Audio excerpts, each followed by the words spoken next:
नमस्कार मंडळी. आज माझ्याकडे वेळही कमी होता आणि भाज्याही कमी होत्या फ्रीजमध्ये. मग आता काय करायचं?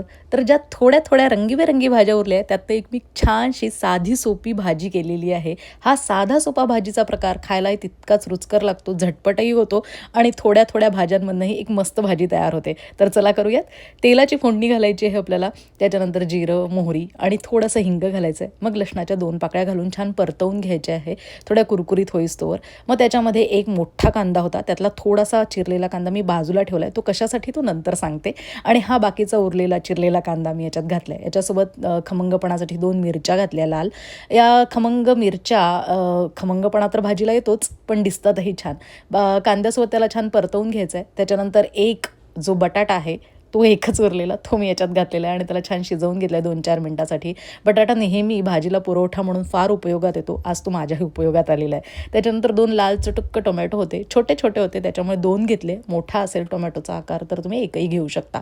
तो थोडासा परतवून शिजवून घ्यायचा. त्याच्यानंतर आपण हळद, तिखट, धणेपूड आणि मीठ एवढंच भाजीला घालायचं आहे. टोमॅटो छान शिजला, त्यालाही हवं तर 1 मिनिटासाठी तुम्ही वाफ देऊ शकता.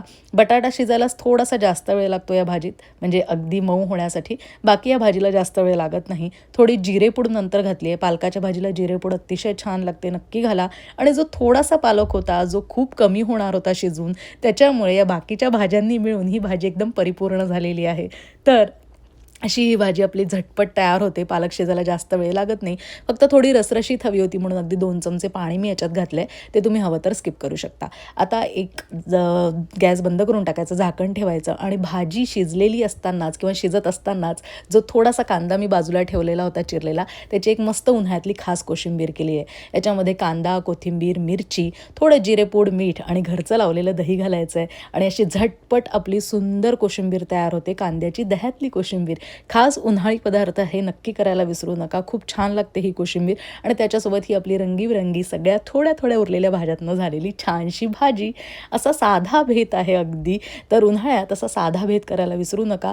झटपट होतो, तितकाच रुचकर होतो आणि कमी साहित्य असलं तरीही छानसा भेद तयार होतो. नक्की करायला विसरू नका. हा व्हिडिओ आणि ही भाजी आवडली असेल, ही कोशिंबीर आवडली असेल तर नक्की लाईक तर करायला विसरू नका. चॅनलला सबस्क्राईबही जरूर करा. भेटूया पुढच्या भागात. तोपर्यंत नमस्कार. जाणीजे यज्ञकर्म.